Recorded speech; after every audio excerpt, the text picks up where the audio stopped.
Serving it up to you live on the Buffalo Rumblings Vidcast Network. I'm Bruce Nolan. There's no Nate Geary, but this is still food for thought. That's right, a show combining two of your three favorite F words, food and football. And the third F this evening is feelings, because we're all up in our feelings today. I'm up in my feelings today because we have an opportunity to reflect upon the Buffalo Bills drafting a corner high who has athletic traits. And I got to be honest, I'm really happy about it. We haven't had a chance to talk. Kaiir Elam was in my second tier of cornerbacks, but he has tools. He has the gap between what he is now and what he is likely to become with good coaching. It is exactly the type of player that fits the archetype of what you are historically used to seeing from this regime high in drafts. So let's go to the comments section, join some people. Andy Anderson says, to be honest, I'm a little confused by the Bernard pick. We're going to get to that. I think confused is fairly common. And I would say confused is a little bit of the way I'm feeling right now. Casper says, day 2 of the draft wrapped up, and that's the way the cookie crumbles. Darn straight it is. Absolutely it is. So let's chat a little bit, me and you. We're just going to go for a little bit here. There's been a lot of draft coverage, all sorts of times over the last couple of days. I'm not going to beat a dead horse by any means, but I want to chat a little bit. And we're going to have some food chat as well, because that's what we do. Liam in the comment section says, can't have food for thought without a good cook, like a James Cook. I am all the way in, just so you know, on all the puns. In case you were wondering, I am absolutely a punderful sort of guy. All the way in on all of the, if they're really, really awful, like granddad level puns, I am all the way in on them. Joe in the comment section says, only thing left to do, move up and draft a punter. I mean, basically, yeah, right? That's basically it. We are going to start right off the bat by just easing our way into the conversation with the foods that you have consumed thus far for draft weekend. I will tell you, my wife made gumbo, because that's kind of like a tradition for the draft for us. We had some gumbo, but she wasn't really feeling it too much today. So historically, tomorrow we would have leftover gumbo. But given the fact that she wasn't really feeling it today, I think we might try and pivot and do something different. But I love the gumbo. I think it's wonderful all the time. And I think that we started doing gumbo right around the time that Tre'Davious White ended up being drafted by the Bills from LSU. I think that that's when the tradition of doing gumbo kind of came to pass. So that's what I had, but I don't think I'm going to have it. I don't think I'm going to have it tomorrow. Andy says, udon noodles and chicken goiza dumplings tonight. Oh my goodness gracious, Andy. If I wasn't FBI, I would, make sure that I asked where you were and I'd come get some of those dumplings. So let's talk about Kaiir Elam. Before we get anywhere else, before we go anywhere else, let's talk about Kaiir Elam. So as I mentioned, Kaiir Elam was a tier 2 cornerback for me. And I had Gordon over him. I had McCreary over him. But the traits are a real thing. I think it's interesting that Derek Stingley went number 3 overall, because it's been talked about ad nauseum this particular offseason that Derek Stingley's best tape was in 2019. Well, Kaiir Elam's best tape was in 2020. He fought through some injuries in 2021, but his best tape was 2020. You could make an argument that 19 was better than 21 as well. So probably if I was ranking the 3 years, it'd be 2020, 2019, 2021. So he's coming off a year of down tape. The reason why I think this is interesting is that if you look at mock drafts from much, much earlier in the year, like before the year started, Kaiir Elam was again supposed to be a really high pick. This is not an uncommon occurrence for the Buffalo Bills. Ed Oliver was a player like that. AJ Epinesa was a player like that. Gregory Rousseau was a player like that. So not only do the Bills like traits, and they like the gap between what you are and what you can become, the Bills like to buy low with their high picks. They bought low on Gregory Rousseau. They bought low on Ed Oliver. They bought low on AJ Epinesa. They bought low on Kaiir Elam. And I think one of the things that you have to do if you're an organization that is consistently picking in the back half of the first round is you have to find a competitive advantage. You have to find a flaw that other people are going to weight highly enough for a player to fall to you that you think you could overcome, whether that's an off the field thing, whether that's a specific physical trait that you feel like you can minimize. It's not just about maximizing the positives, it's about minimizing the negatives. And if the Buffalo Bills think, hey, you know what we can do? We can minimize, we can buy low on a player who we've seen flashes of, but maybe it was 2 years ago. Maybe it was a year and a half ago. Maybe the player opted out, like Gregory Rousseau. Maybe their best year was before, and because of that, their value is going to be a little inflated. But we feel like we can get 2020 play from Kaiir Elam. Maybe that's a strategy to take into consideration. But when I look at Kaiir Elam, you know what we're going to do. We're going to compare him to a food. And the reason why I brought all that stuff up is Kaiir Elam is really good pizza that's been reheated.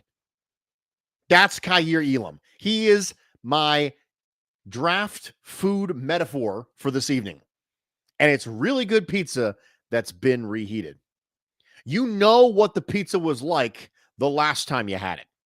You know what the pizza's like at its peak. You might not be consuming it at its peak, but you know the potential for that level of quality is there. And so because of that, you're not shied away because you know you're eating reheated pizza. When you eat really good pizza and then you have it the next day and it's reheated and it's not quite as good, you don't get mad about it. You're not like, gosh, I'm never going to go back to that pizza place ever again because the current form that I am consuming this pizza in is not 100% of what it could be. You know that. You absolutely know that. But you still know that that pizza place can deliver high quality pizza. So that's exactly what you do. You recognize that Kaiir Elam is probably only available in the back half of round one because his 2020 film wasn't as good. Sorry, his 2021 film wasn't as good as his 2020 film, which wasn't as good as maybe Derek Stingley's 19 film.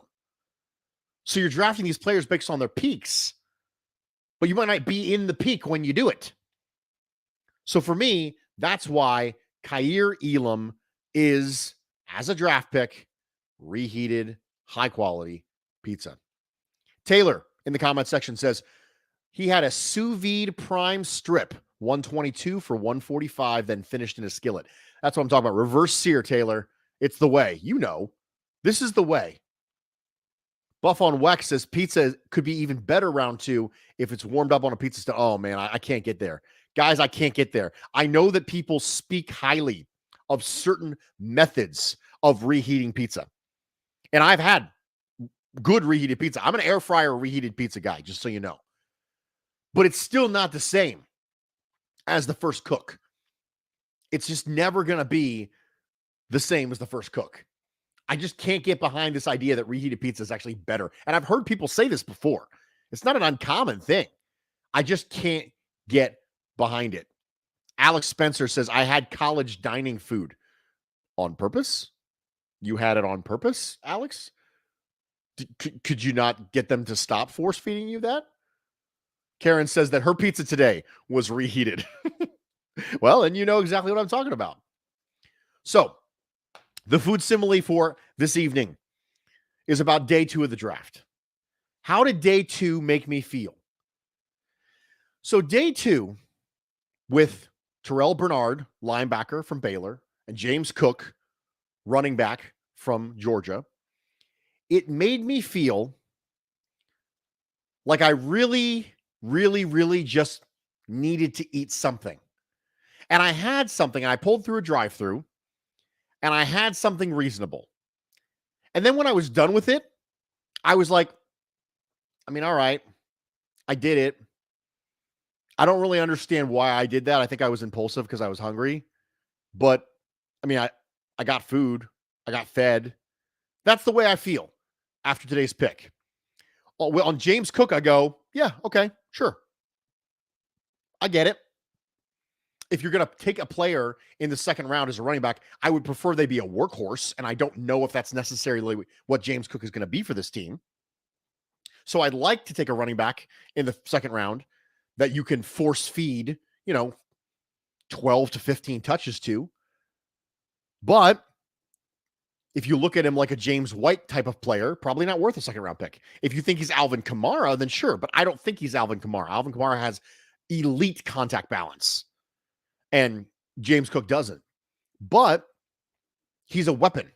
And he's someone who, when you talk about a running back being a weapon in a pass game, a lot of times people mean, oh, he can catch a check down and he can make somebody miss and pick up some extra yards. When I say that James Cook is a weapon in the pass game, I legitimately mean that you can line him up as a receiver. Because a lot of times people say that, most of the time they're lying. Most of the time when someone says, hey, you can line him up as a receiver, they're lying. They're absolutely lying. They're not lying with James Cook. You absolutely can. You see him line up wide and in the slot, running double moves, running wide receiver routes. So it's a unique sort of weapon. So the best way to think about it is it's a hybrid wide receiver running back. The Buffalo Bills was rumors to be interested in Wan'Dale Robinson, who of course got taken by Joe Schoen earlier in the draft.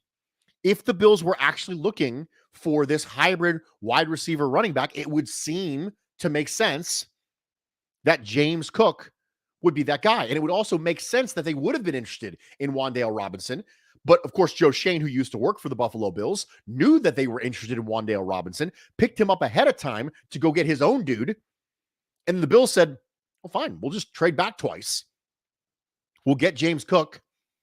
We'll be perfectly happy with our running back wide receiver hybrid. And then tomorrow, we'll use those extra sixth that are accumulated to trade up from the fifth into the fourth or the sixth into the fifth. Just so you know, utilizing all four of the sixth round picks, if you used all of them to trade up, it would get you to the beginning of the fifth. So it's not like you can trade all of them up all the way up into the fourth. That's probably not going to happen. So, Boo Brub 23. Thank you for the super chat, man. I really appreciate that. He says, go up and get Calvin Austin for some fast food. Dude, I am all the way in. You guys know I love me some Calvin Austin. I really do. I think that he's not just a slot player. I think he's got the release package necessary to be able to win on the outside. I think there's a significant amount of dynamism there. If you can get a player like that on day 3, I'm all the way in. I think Calvin Austin walks in the door better than Isaiah McKenzie walked in the door into the NFL. So I am all the way in on getting Calvin Austin. I'm also a Khalil Shakir guy from Boise State. I think that there's a smidge of Amon-Ra St. Brown to Khalil Shakir. So I am all the way in. Ryan Bailey says, I would love Ruckert day 3. Just so you know, Ryan, Jeremy Ruckert, tight end, Ohio State, went to the New York Jets. He's already off the board. So can't do that. Spin says the best thing about our third round was Kyle Brandt. It's fun. It's fun to have the energy from Kyle Brandt. It doesn't land on me the same way that it lands on a lot of other people, but I will say that it's fun to have that level of energy. I'm a big fan of that. So Buff says the Bills roster is good enough to get what they're really craving and not settle for what's being served. You know what? Darn straight. That's what I'm talking about. Make a food metaphor. You can go get what you want. I had an economics professor one time who told me that the definition of being rich is going to the store and getting the things you want, not the things that are necessarily on sale when it comes to groceries. You go to the store and you go, hey, I want Cocoa Krispies. I'm going to buy Cocoa Krispies. You say, yeah, I want to go ahead and buy those because I want them, not because they're on sale. The Bills are in that spot. Go get the players that you want. So if you have somebody who's in the fourth and you want to use a 5 and a 6 to trade up into the fourth and go do it. go get him. Because one of the concerns with trading down is, of course, that you don't have that many players who you think might make this team. So use them to target, but you need ammunition to do that. And Brandon Beane was able to do that. Now, let's talk about the Terrell Bernard pick. I like watching Terrell Bernard play football. I always have liked watching Terrell Bernard play football. Now, I don't like evaluating 3-3-5 linebackers. So he played in a 3-3-5 for Dave Aranda at Baylor. And I actually tweeted out earlier this offseason that I really do not like. I really do not enjoy evaluating 3-3-5 linebackers. It's frustrating because the fits are weird to look at. It just doesn't quite do to my brain what 4-down linemen should do to my brain. So I don't like evaluating him, but the thing that makes it a weird fit for me, the thing that makes it a super weird fit for me is, hey, he's kind of like a Matt Milano. He's a little bit more explosive than a Matt Milano, but he looks like Matt Milano from a size perspective, from a general aptitudes perspective. And you think to yourself, okay, what's the path to playing time here? Because a third round pick, you have players who could come in and compete. What's the path to playing time here? So he's not going to usurp Matt Milano. And if he was someone who you thought was going to take over for Tremaine Edmonds, are you going to ask him to do Tremaine Edmonds stuff? That seems weird too. Did you just draft a third linebacker at, the third round? That's weird too. So the path to playing time is very strange. And let's be honest, path to playing time on day 3, path to playing time in the 6th round doesn't really matter. But path to playing time is a thing when you're in the 3rd round. And so that's what makes it so confusing to me, is you think to yourself, okay, you had a chance to get someone like Dylan Parham who could probably come in and be the guy after Saffold left. So there's a clear path to how he could get on the field and contribute to this team long term. With Terrell Bernard, you're like, yeah, I love to watch him play for somebody else. It makes a better sense. It makes a better fit somewhere else. So that's kind of weird. Castellan says, Bruce, what's the fallacy when someone says, oh, you know more than Brandon Beane, huh? Oh my gosh, you are speaking my language, ladies and gentlemen. So this is called the appeal to authority fallacy. I did an entire podcast on it last offseason, so you can go back and find that on the Buffalo Rumblings podcast network. It is a logical fallacy that assumes that people who know more than you, which we can all agree Brandon Beane knows more than us, that makes them infallible. So knowing more than me doesn't make you perfect. Just like me knowing less than you doesn't make me without any positive traits. That's not how it works. So the fallacy is the appeal to authority fallacy. It's the same thing where you go, well, Brandon Beane made the pick and he's the GM, so you must think you know more than him. No, I don't think I know more than him. I think I disagree on this one thing. And well, you can't disagree with Brandon Beane. Why? Is Brandon Beane never wrong? Is that the way it works? Because if Brandon Beane is perfect, then you can use him. You can use the appeal to authority fallacy if Brandon Beane never screws up on anything ever. But as long as there is a 0.001% chance that Brandon Beane could screw up on something, then guess what? We're allowed to have our own opinions. We're allowed to have opinions that don't match Brandon Beane. Now, the criticism should be based in logic and should be reasonable and should be respectful, and we shouldn't lose our tempers about it. But the fact of the matter is, people try to weaponize their trust against you. And that happens all the time. They try and weaponize their own trust against you. We try to assign our emotional salience to somebody else. So I really love dogs, but it doesn't matter what I do in life. I can't make you really love dogs. Imagine how idiotic I would be if I got really mad at you because you don't love dogs the way that I love dogs. That's a really dumb stance to take in general. It's the same thing with this. Well, I trust Beane implicitly. Well, no one's saying we don't trust Brandon Beane. We do trust Brandon Beane. We like Brandon Beane. But he's not infallible. No one's infallible. So I guess we just sit around, we twiddle our thumbs, and then the second a pick gets made, we all cheer. That's what we do? Okay, cool. That's boring. We're all going to sit around and just twiddle our thumbs, not even bother to have any opinions. Because what's the point of having an opinion? If I say, man, I really don't like Dylan Parham, and then the Bills pick Dylan Parham, well, I have to just be intellectually dishonest now. I have to change because Brandon Beane picked him and he's infallible, right? No, of course not. It's intellectually inconsistent and it's intellectually wrong to do it. So I don't really dialogue with people like that. I don't dialogue with people like that because they're not intellectually honest. And intellectual honesty, kind of a big deal for Bruce. I kind of want it to be something in my life where I surround myself with people who are intellectually honest because they challenge me to be intellectually honest, because one of the most important things you can be in life is intellectually honest. Don't be a hypocrite. Don't say you're going to do one thing and do something else.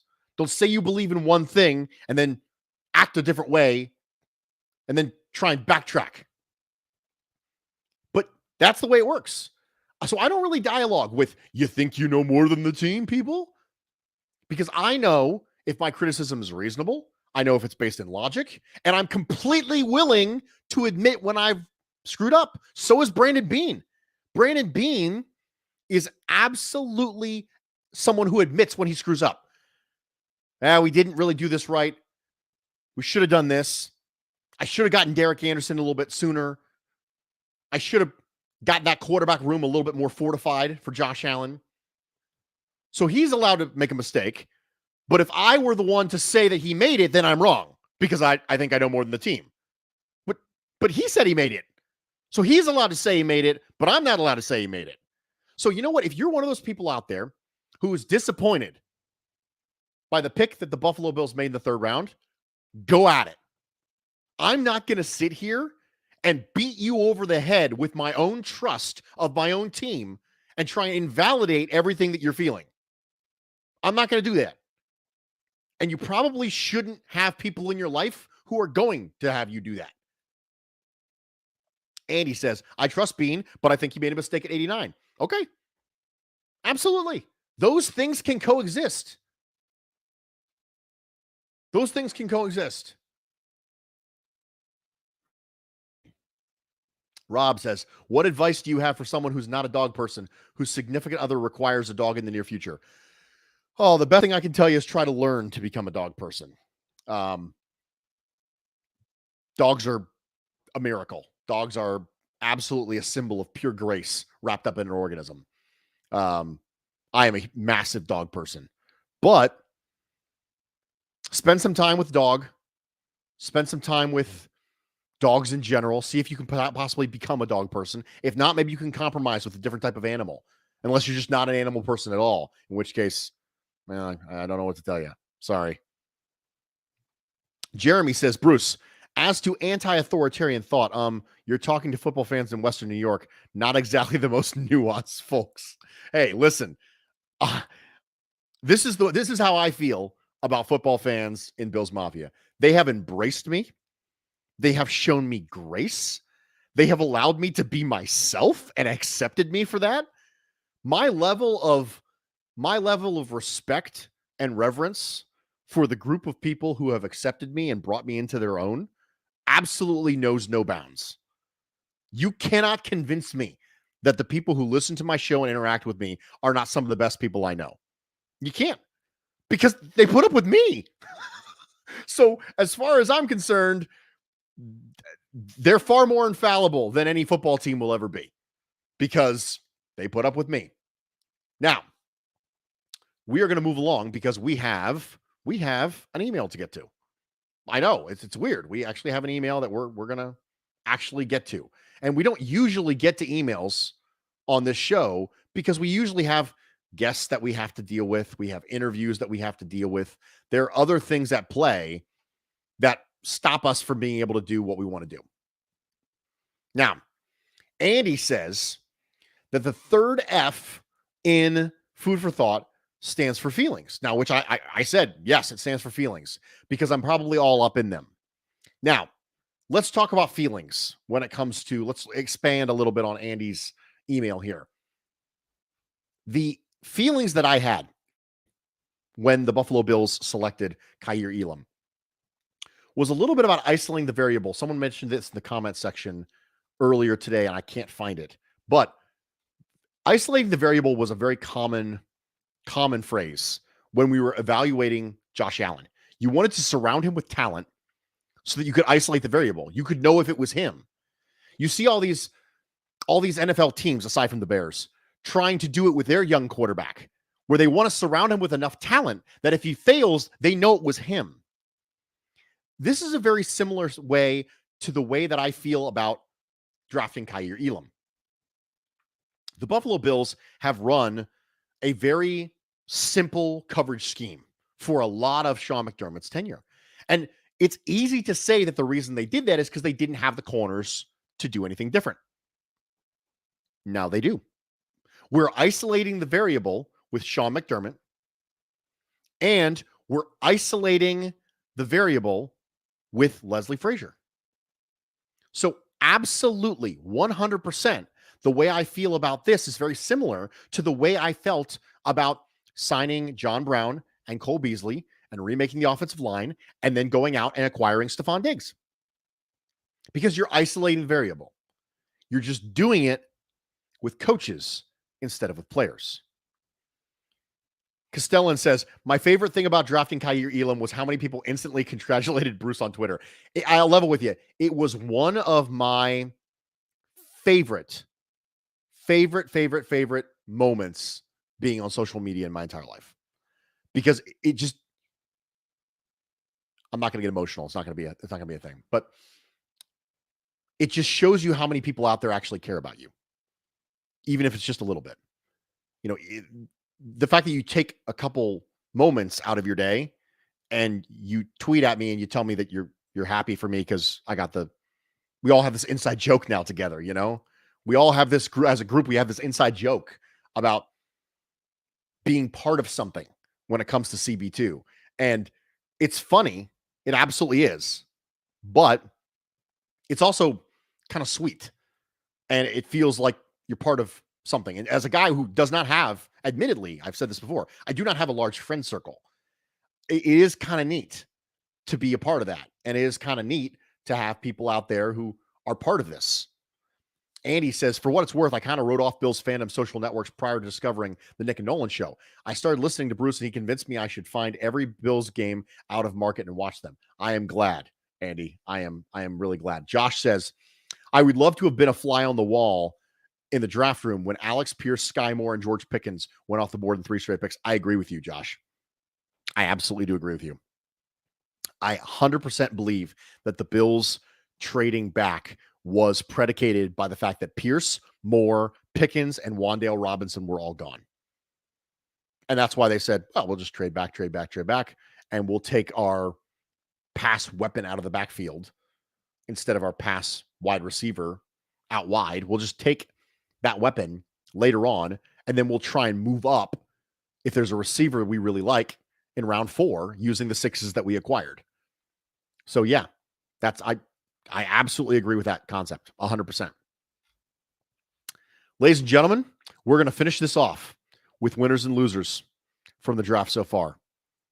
And you know I'm going to absolutely despise saying this. You know I'm going to hate saying this. But my biggest winner so far for this entire draft is the New York Jets. It is. I don't love it. I'm not happy about it. You're not happy about it. Literally nobody's happy about it. But Breece Hall to add to Sauce Gardner, Garrett Wilson, Jermaine Johnson. I will say that I thought Michael Carter was good enough to be the dude. I thought he showed enough last year to be the dude. But you know that Breece Hall is essentially the Raheem Mostert of the Jets right now. And that system, the extra wide zone system that you see, is predicated on speed more so than anything else. And last year, the Jets probably wanted to get a different running back than Michael Carter. They kind of settled for Michael Carter, but apparently he didn't convince them that he was the dude. So they went and got Breece Hall. So I'm not thrilled about that. Garrett Wilson, not thrilled about that. Jermaine Johnson at 26. Not thrilled about that. Sauce Gardner at 4. Not thrilled about that. That's my biggest winner. My biggest loser of the draft. To me, it's the Tennessee Titans. The Tennessee Titans can't decide if they're in win now mode or in rebuild mode. Because I thought they were in win now mode. But you traded away A.J. Brown almost 1-to-1 for Treylon Burks. You could have kept A.J. Brown with a below market contract. And then you drafted Malik Willis. Are you rebuilding? Are you in win now mode? I thought you were in win now mode. That's why you brought back Derrick Henry. I thought you were in win now mode. What happened? I don't know if the Titans can try and have their cake and eat it too. But for me, they're the losers of the draft so far. So, we did it. We did it, guys. We did all the stuff. We ran for about 30 minutes. We had a good time.